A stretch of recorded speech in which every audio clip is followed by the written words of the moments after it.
Hi, everybody. It's Josh with Talk About Trek, and I'm excited to be back because I'm here today to talk about Here There Be Dragons, the 28th book in the TNG numbered series, written by John Peel. It's a nice look at the cover there. Data looking a little bit suspicious for some reason. Now, this book I actually finished up 3 days ago, and in the meantime, I was able to finish another book, not Trek related, and start the next Trek book. So we've had a little bit of in between time. We were on a vacation, so we had a little bit of extra time to spend with books and things like that, and even do a little bit of shopping for cool old books like that. But I digress. We're here today to talk about Here There Be Dragons. So let's jump right into it. When Captain Jean-Luc Picard and the crew of the USS Enterprise receive news of a human planet hidden in the center of an immense stellar cloud, they immediately investigate. Penetrating the cloud, the starship crew is shocked to discover a world of knights and serfs lifted right out of Earth's Middle Ages. Ruthlessly exploiting the planet is a ring of interstellar trophy hunters preying on the immense native dragon lizards, 20 feet tall and armored like tanks. Beaming down, an away team soon becomes embroiled in a web of intrigue and murder. Taken prisoner, Picard, Riker, Data, and Ro must somehow escape and stop the hunters or face destruction from the hunters' ancient weapon, based on an advanced technology capable of utterly annihilating the Enterprise. Okay, well, I mean, it's a little overly wordy, I think, on the back, but it kind of gets the gist of the story.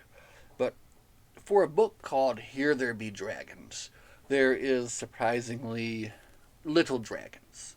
To be honest with you, there is a dragon, and they do talk of some dragons, but the dragon is not really a big part of the story. So, what is the story about? Well, published in 1993, the author notes that it is set before the TNG episode Rascals. A very fun episode, if you remember that one. It starts out with like a small aside with Commander Riker and Alexander on the holodeck in a Klingon training program, where Riker kind of struggles to get through it with Alexander. And in the end, Worf thanks him for going along with it because he didn't want to embarrass Alexander by doing it himself and just kind of showing everybody up. So, just kind of a weird start to the book. But the Enterprise is now observing this interstellar cloud, this vast cluster that they can't get too close to, they can't get inside. But as they're observing it, they notice coming out of the cloud a civilian yacht, which immediately starts firing upon them. And then they sense some kind of activity going on inside. An escape pod launches, the yacht self-destructs, and they beam in the person in the escape pod. And this turns out to be Castor Nafak, who claims to be an undercover member of the FCB, the Federation Conservation Bureau. And like right away, like you can tell, like this dude is just, this is all a big line. He's trying to pull something over on them, and like Picard is kind of like going along with it at first, but you know that he doesn't really trust, what's going on. So basically, Nafak tells them that a ring of smugglers or hunters basically has infiltrated this planet and is bringing hunters in to hunt these large dragon-like creatures, in exchange for massive amounts of money. And they're also like pilfering goods and doing some other things like that. So, according to him, he's been sent in as undercover by the FCB to break up this ring. He convinces Picard not to send a message to Starfleet to blow his cover, and they agree to investigate. And he claims that there's this tunnel through the cloud that only he knows the way into. And Picard says, well, okay, if you can lead the way to the tunnel, then, that's a part of your story that may be true. So he leads the way to the tunnel, and they get there, Now they have to decide, are they going to try to go through and see what's on the other side here? Now they decide they're going to, it's like the risk is too great. They decide if there really are like poachers and hunters here, it could be a prime directive thing. They've got to go in there, they have to investigate and see what's going on. So they decide that yes, they will go in and investigate. So they go through this tunnel, through this cluster, where basically, if it were to give out at any moment, the whole crew would be destroyed, the ship would be destroyed in an instant. So it's a very dangerous situation that they've been put into there, you know. So they make it through the tunnel safe, and they're astounded to find in the center of the tunnel a planet. And the planet is kind of in like a perpetual like daytime, I think, and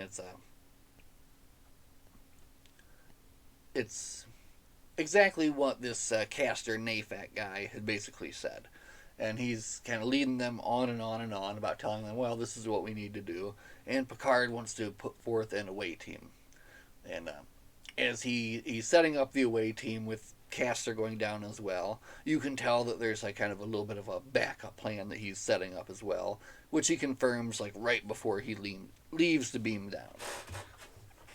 So when they get down there, what they find is a transplanted human colony, courtesy of the Preservers. So the Preservers are a race that some time ago took other, colonies that they thought were in trouble, or peoples that they thought were in trouble of being decimated, and took them and removed them to another planet far away.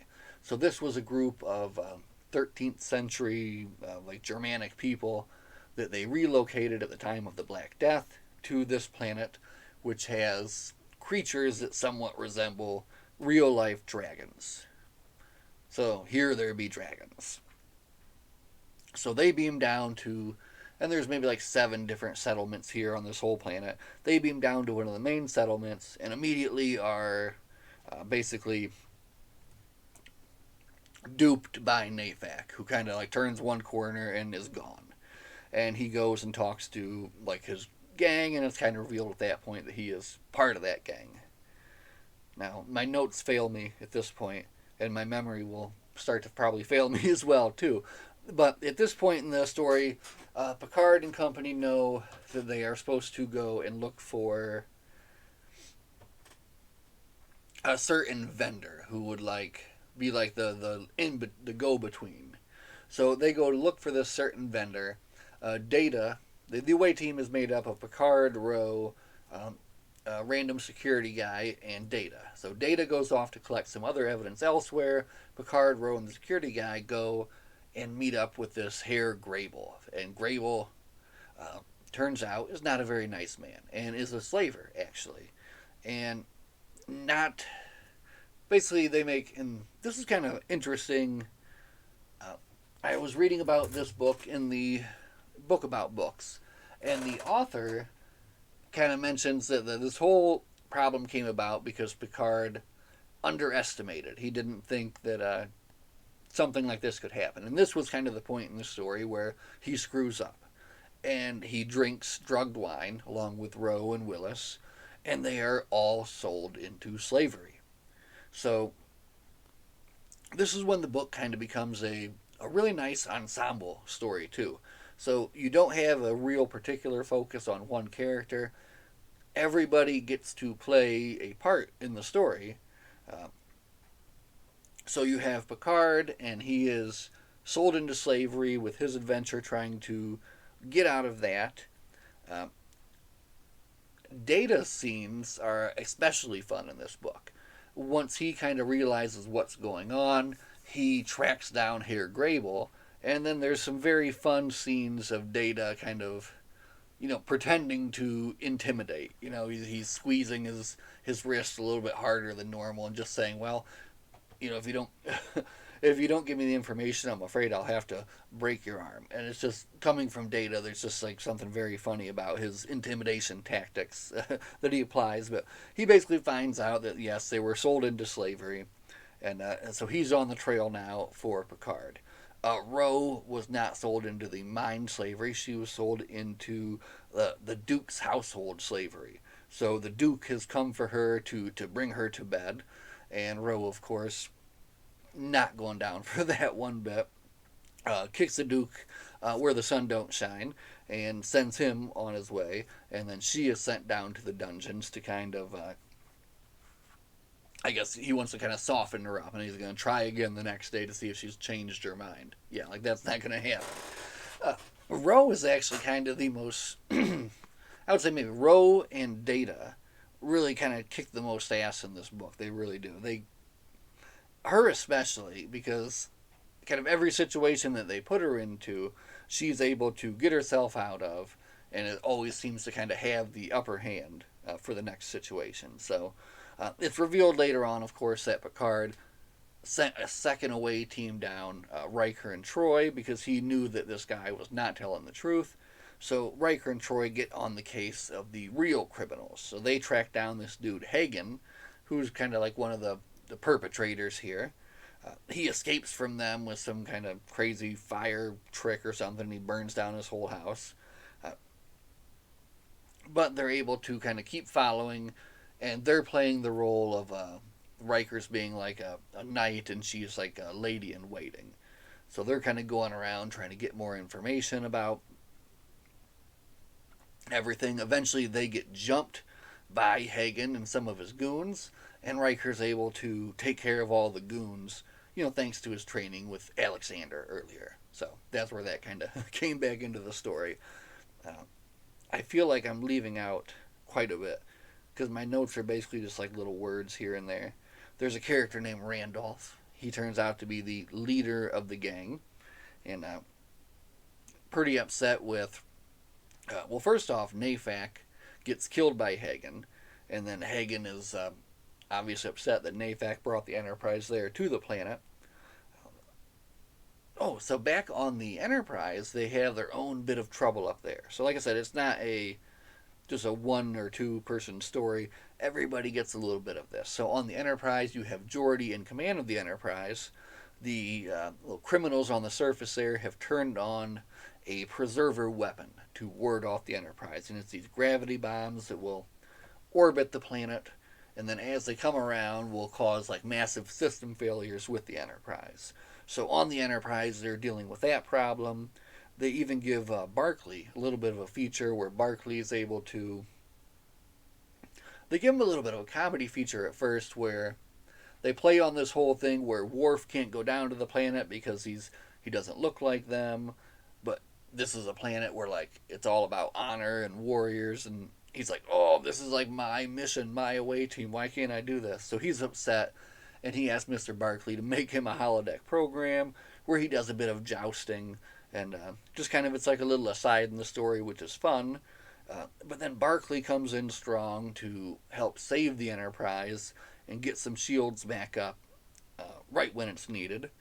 And then they also give, at that point, a nice little chapter for Dr. Crusher to come in and save Barclay when it's needed. So, again, the author makes sure to give everybody a little bit of something to do in this story, which is nice.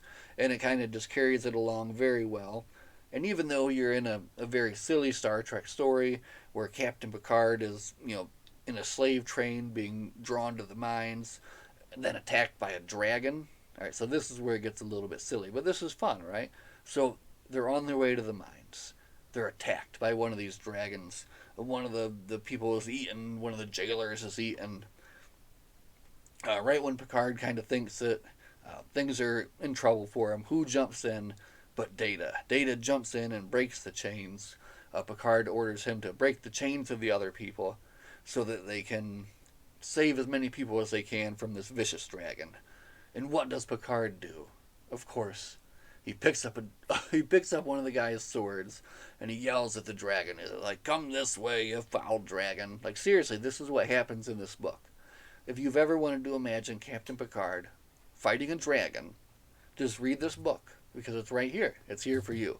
And he has some help from Data, so he actually charges the dragon with a sword and it like slices its belly somewhat or something. Is able to dodge the tail and the claw and the snapping jaws of the dragon. When he's in a little bit of trouble, he gets a little bit of help from Data, who's picked up one of the slavers' whips, whoosh, and whips out the eye of the dragon, and then continues to assault the dragon with his whip. So this is a very silly, very fun little scene that the author just like he was like, how far can I take this? Right? Like, I want to have Captain Picard slay a dragon in my book. Can I get it through Paramount? And he did. He did fine.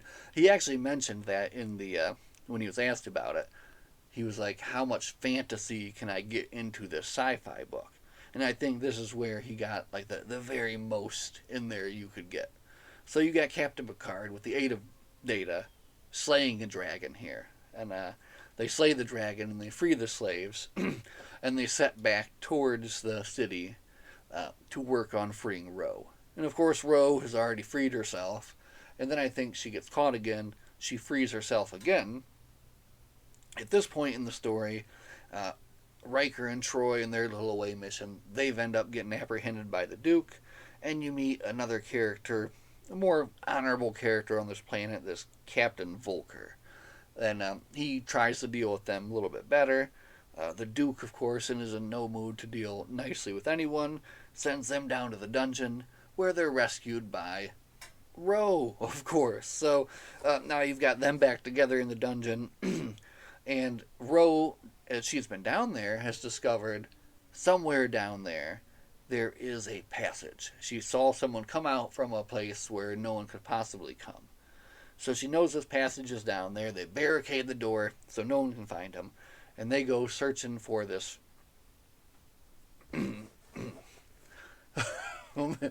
Oh man, I just remembered something really funny about this. Okay, so they go searching for this passage. With the help of Counselor Troy, she's able to kind of sense that there's something more there, and they find that it's basically a hidden wall that you just have to know is there. And if you know is there, you can just walk right through it. Otherwise, it's fully solid. So they walk through the wall. They find the hidden preserver base that these hunters or these criminals found a while ago. But these people had years to discover what was in it and study it and figure it out, and they have no idea what to do. Meanwhile, on the Enterprise, they are becoming more and more assaulted by these gravity bombs and are in need of getting this. Basically, they have to find out how to shut it down or blow the whole thing up. I feel like I'm forgetting what Picard was doing at the end. Oh, there was another great character in the book, a slave that he met when he was enslaved, Kirsch, who was a scholar, who's someone kind of questioning everything that was going on here. And he kind of is beside Captain Picard throughout the whole end when basically what they do is they're able to finally reestablish comms with the Enterprise, and they realize what they have to do, which is to destroy the preserver base, since there's nothing they can do to shut it off. They have no idea how to shut it off. So they have to create a bomb and plant a bomb down there and blow the whole thing up, which will also blow up the whole Duke's castle. So this is the time when this is really silly too. There's a character that they introduced earlier who's like the away team outfitter who puts them in all their outfits that they need for a mission when they're in disguise or anything like that.